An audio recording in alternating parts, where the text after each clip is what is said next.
He's a liar matter to you? Maybe one of the other applicants has a history of drunkenness. He's a drug abuser. Would that matter to you? Would that character flaw be important to you? Or maybe one of the others has been convicted of thievery. He's a convicted thief. Would that matter? Or maybe one of the others who's applying for the job has been let go from several jobs because he's just downright lazy. He won't show up for work, and when he is there at work, he won't do the job because he's lazy. Would that matter to you? My question to you about all of that is, does character matter? And I think you would say, absolutely yes. He has to be able to have the skills required, but more than that, he needs to be a character that we have some confidence in. Maybe change the story. Instead of you hiring someone, say you're looking for a job. And this particular company that you're thinking about going to work for, you find out that they have a really bad reputation. The character of the company is in question. Maybe the employees who already work there are sort of low-down people. Not very good characters. Would that matter to you? And I think most of us would say, absolutely yes. For that matter, what if you're looking for a doctor? I need a new doctor. Here's a doctor. He's got all the credentials. He's been to medical school, and he's got all the letters behind his name. But you find out that this guy is a really shady character. Would you choose that doctor or go look for another one? For that matter, if you're just looking for a mechanic to work on your car, he's a mechanic, he knows how to work on cars, but he's got a very nasty history. He has not done well in his personal life.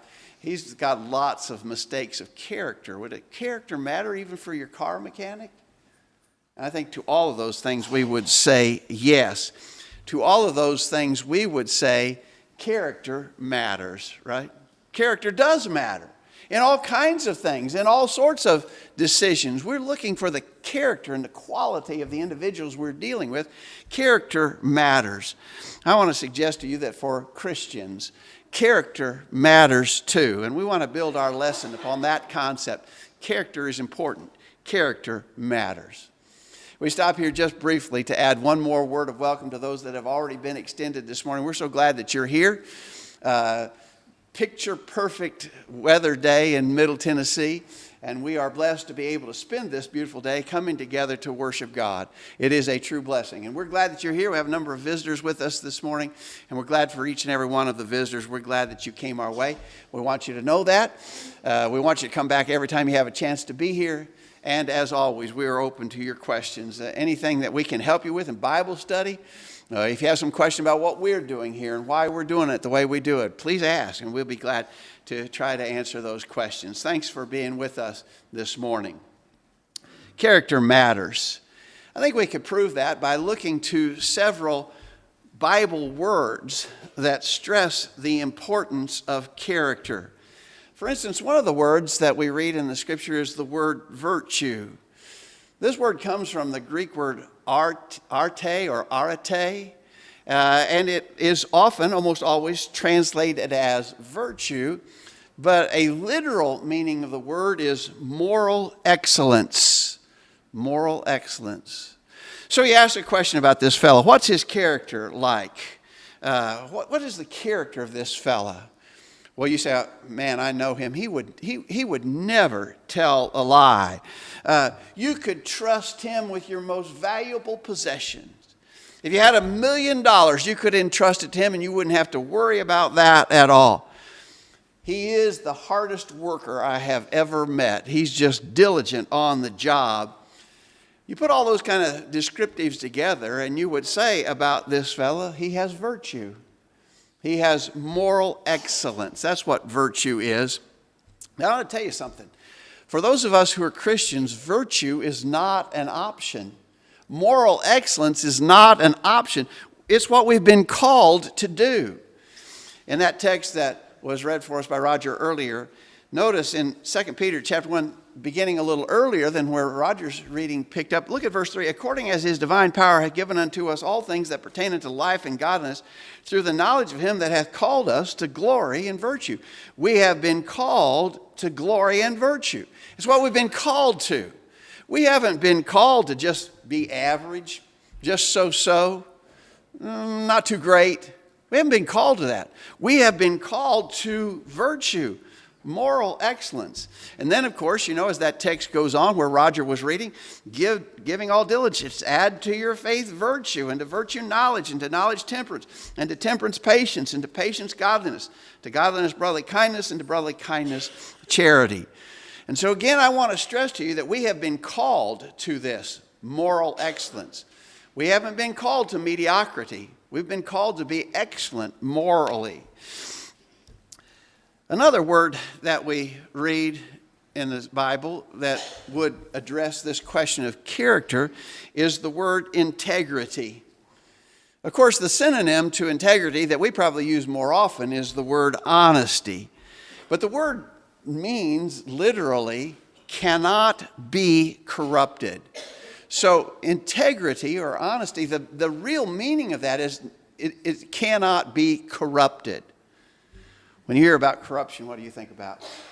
When I hear about corruption, I think about our government, right? And governmental corruption. And so a corrupt governmental official, what does he do? Well, he takes bribes. He makes deals under the table, that might benefit him. He's corrupted. He's a corrupt public official. But the person who has integrity, you can't do that to him. You can't bribe him. You can't pay him off. You can't make a deal under the table. This guy has integrity. He's an honest person. Again, I want to suggest to you that's not an optional trait for those of us who are Christians. It is absolutely necessary. In Titus chapter 2, beginning verse 7, Paul said to Titus, show yourself in all respects to be a model of good works, and in your teaching show integrity, dignity, and sound speech that cannot be condemned, so that an opponent may be put to shame, having nothing evil to say about us. You think about that last part of that statement, your opponent, although he obviously would like to be able to say something bad about you, he's not able to come up with anything bad he can say about you. Why? Well, for several of the things mentioned there, but especially this idea of integrity. He cannot be corrupted. Character, right? That goes to the basic character of an individual. And for us as Christians, such is necessary. The Bible also uses the word trustworthy. And trustworthiness is a thing that goes with people of good character. If you look at the word itself, trustworthiness, it defines itself, doesn't it? It's a person who is worthy of trust. A person who is worthy of trust. You know people like that. In your personal acquaintance, you can probably think of a number of individuals that you say, I trust them. They're worthy of my trust. They're trustworthy. How do you reach that point? Your friends that you consider to be trustworthy, or hopefully you, in their mind, they trust you. How do you become trustworthy? Well, I want to suggest to you that you do that by proving yourself through repeated conduct, right? I trust that guy because I've seen him in lots of situations. I've never seen him do anything wrong. He's earned my trust. He's trustworthy, right? You see that? The Greek word translated trustworthy suggests the idea of being tested or tried and found to be so. And so it is the idea that you have established a track record. You're consistent conduct is in that way so that people can trust you. In 1 Corinthians chapter 4, beginning verse 1, Paul said, let a man regard us in this manner as servants of Christ and stewards of the mystery of God. In this case, moreover, it is required of stewards that one be found trustworthy. Now, Paul here, I think, is talking especially about the idea that they'd been entrusted with the gospel, with the truth of God, to take it and faithfully spread it all throughout the world. And he considered himself a steward in that regard, and others as well. And I think that would also apply to us. And it's necessary when you've been entrusted with something to be trustworthy. And so that's another character trait. Now, there are more words that we could add to this list. But the reason why we've picked just a few of these words is to establish, and I hope surely we have done so, and that is to establish that character matters. That character matters for Christians. Character matters, right? Nobody can doubt that. All right, with that then being established, let's talk a little bit more about character. Let me suggest to you that character starts from within us, with our thoughts. I believe it'd be a true statement that no one could argue. You will never be a person of high character if you don't control your thinking. And the reason for that, of course, is because, as we say so often, thoughts precede actions. What you think about will ultimately lead to what you do. You've got to control your thinking. Satan knows this. Satan knows that thoughts precede actions. That's why he tries to affect our thinking. Why do you think that Satan uses things like modern media so effectively?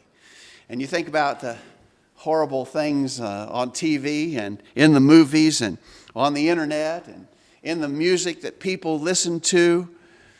Why do you think Satan uses those? Because he knows that if he can get that into our minds, if he can affect our thinking, then he'll be able to affect our conduct. And so he works on our minds, doesn't he? He tries to change the way that we think.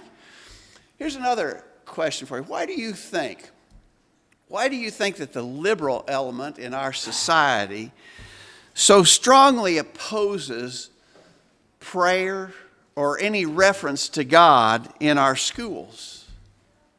Well, because they know that you mold behavior by influencing the way people think. And that being the case, they don't want people to be thinking about God or anything spiritual in nature. And so you can get a rise out of them immediately by even suggesting reference to God in the schools, because they don't want people thinking that way, right? Thoughts precede actions. You've got to control your thoughts. In Proverbs chapter 4, beginning verse 23, keep thy heart with all diligence, for out of it are the issues of life. You know that statement right there. It's so important. Keep thy heart with all diligence, for out of it are the issues of life. Put away from thee a froward mouth, a perverse lips put far from thee. Let thine eyes look right on, and let thy eyelids look straight before thee. Ponder the path of thy feet, and let all thy ways be established. Turn not to the right hand or to the left. Remove thy foot from evil. You got to think right, because how you think will affect what you do. Out of the heart are all the issues of life. What we do comes from within. Control your thinking. So, what about a man who allows himself to view pornography? Well, I'm going to tell you that he's never going to be the husband that he ought to be to his wife if he allows himself to think in those ways. It's corrupting, right? And it's not morally excellent. He's not of good character because he lets himself think about things sexually that he should not think about. And that's going to affect his conduct. And so he's not going to be of good character. He's not going to be a high character husband if he does that sort of thing. What about a woman who allows herself to engage in gossip, who loves to receive news and dwell upon things that are really none of her business? And I'm not saying women are the only people who gossip. I don't believe that at all. I'm just using this as an example. I want to tell you that in that case, you'd have a sister who's not going to be one who could be trusted in critical situations. Remember, we said character involves trustworthiness. I can't trust her. She has a reputation for being a gossip. I'm afraid if she becomes involved in this critical situation that we're trying to deal with, she'll be talking about it when she shouldn't be talking about it. I can't trust her, right? And so in all of that sort of thing, we're saying it comes from within, and we must control our thinking. In Colossians chapter 3, beginning verse 1, therefore, if you've been raised up with Christ, keep seeking the things above where Christ is seated at the right hand of God. Set your mind on things above, not on the things that are on the earth. Focus on what's really important. Keep your thoughts focused.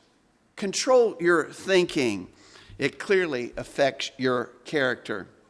So character starts from within us, with our thoughts. Let's add to that character is manifested in knowing and consistently applying God's truth. The first part of this is to know. You got to know what God's truth is, but then you also have to consistently apply what you know. It's one thing to know, right? It's another thing to consistently put into practice what you know. So, what about an example like lying? What about lying? Well, here's this guy, and he knows that it's wrong to lie. I mean, he's not going to deny that. He knows that lying is condemned. He can't argue that point. He knows lying is wrong. But sometimes, not all the time, but sometimes he tells lies. Well, what's his character? How would you judge his character? He knows he shouldn't lie, but sometimes he does. He's not of good character, is he?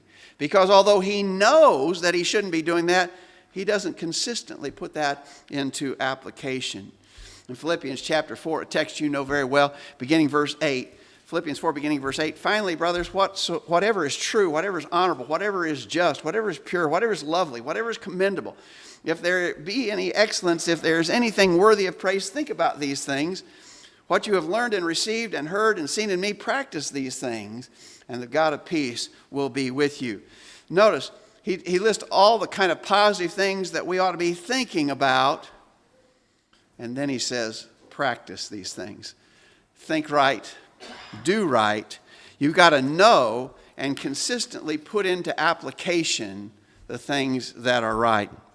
In James chapter 1, verse 25, whoso looketh into the perfect law of liberty and continueth therein, he being not a forgetful hearer, but a doer of the work, this man shall be blessed in his deed. So you look into the perfect law of liberty, but then you continue therein. Know it and do it. That's what's going to lead us to status of good character, and character matters. I would say that character requires us to sacrifice for our conviction. The person of high character is going to maintain his character, not just when it's easy to do so, times of ease. He's going to maintain his character, not just when it's easy to do so, but also especially the person of high character when his convictions are under trial, when he's being pressed hard because of his conviction. He's going to stand up for his convictions. Somebody has said, I think it's a true observation, wishy-washy people are a dime a dozen. You can find people who will say one thing, but under pressure they'll cave in. You can find lots of people like that. People of real character, though, even when pressed hard, even when they're under trial for their convictions, they will stand up. They will sacrifice for their convictions. Here's this guy, back to the idea of lying. So here's this guy, and he usually tells the truth. I know him. I've been knowing this guy a long time. And he usually tells the truth. Almost always, in fact, he tells the truth. But I got to say about him, I have experienced that in a pinch, when he's really under the gun, in a time of trial, I've known him to lie. What's his character? Well, his character's not any good then, is it? He's not a man of good character. Because good character is going to stand up even under hard trials. You're going to sacrifice and do what's right. The Apostle Paul is an example. Would you say he's a man of high character? What we know of the Apostle Paul, we say he was a man of very high character. Notice how he described the sacrifices he made for his convictions. In 2 Corinthians 4, beginning verse 14, knowing that he which raised up the Lord Jesus shall raise us up also, for which cause we faint not, but though our outward man perish, yet the inward man is renewed day by day. For our light affliction, which is but for a moment, worketh for us a far more exceeding and eternal weight of glory, while we look not at the things which are seen, but at the things which are not seen. For the things which are seen are temporal, but the things which are not seen are eternal. That was Paul's outlook on life, and it was the right one, right? And certainly, he was a person of great moral character. He was really willing to sacrifice, even when times were very hard in his case. Let me tell you that character strives for excellence, not mediocrity. And this goes back to the first word that we discussed earlier, the word virtue. Virtue is moral excellence. In regards to your morals are excellent. That's the idea of the word virtue. And so if we're going to be people of virtue, then we don't just strive to be average or mediocre in regards to our character and service to God. We want to be excellent. I know you're familiar with the word virtuoso. So here's a musician. Here's maybe a violin player. And they are ranked as a virtuoso. What does that mean? Well, you see the word virtue in that, right? This person is a virtuoso. They are excellent in regards to this particular talent of playing the violin. They're not average. You wouldn't apply the word virtuoso to someone who's just an average fiddle player. Someone who can play the violin excellently is a virtuoso. So, what about us? And in regards to our service to God, our faith and our obedience to God, we can't just be satisfied with being average or mediocre. We have to be excellent. We have to strive for that kind of excellence. I think this is a really important point. And I'm concerned that too many times we just are satisfied with being average. And that doesn't get the job done. That's not what virtue is. Our character ought to cause us to strive to be excellent. In Hebrews chapter 5, beginning verse 12, the Hebrew writer condemns some who weren't pushing hard. They weren't striving for excellence. He says in Hebrews 5, beginning verse 12, "For though by this time you ought to be teachers, you have need again for someone to teach you the elementary principles of the oracles of God, and you have come to need milk and not solid food. For everyone who partakes only of milk is not accustomed to the word of righteousness, for he is an infant. But solid food is for the mature, who because of practice have their senses trained to discern good and evil." There's a lot to be said about that text, and we've referenced it many times in the past. But I'm going to tell you, if it does nothing else, it certainly condemns the idea that you could just be a mediocre Christian, just an average one. Don't try hard. Don't try to do better. Don't try to be the best you can be. Just be average. Certainly it is condemned in that text and plenty of others. So, what would you say? There's more that can be said, but I hope you would agree with me that clearly for the Christian, character matters. And I think the Bible emphasizes that so much over and over and over again. And so for those of us who are Christians, let us be determined to not just be so-so, but to be excellent in service to God. Thanks for your good attention to what we've had to say. We're going to sing a song of invitation. As we sing this song, we'll be asking everyone, consider how you stand before God, especially for those of us who are Christians. And that lesson this morning was designed for us. What about your character? How would you rate yourself? Knowing that God knows you better than you know yourself. And so if you would rank yourself not doing so well, know that He's aware of that also. If you need to come back to Him in repentance, confession, and prayer, we'll hope you do it this morning. We'll be glad to pray with you and for you. If you're not yet a Christian, we hope you make that decision to obey the simple gospel plan of salvation. Hear, believe, repent, confess, and be baptized for the remission of sins. If we can help in any way, let us know while we stand and sing this song. Jesus, and be always good, for you are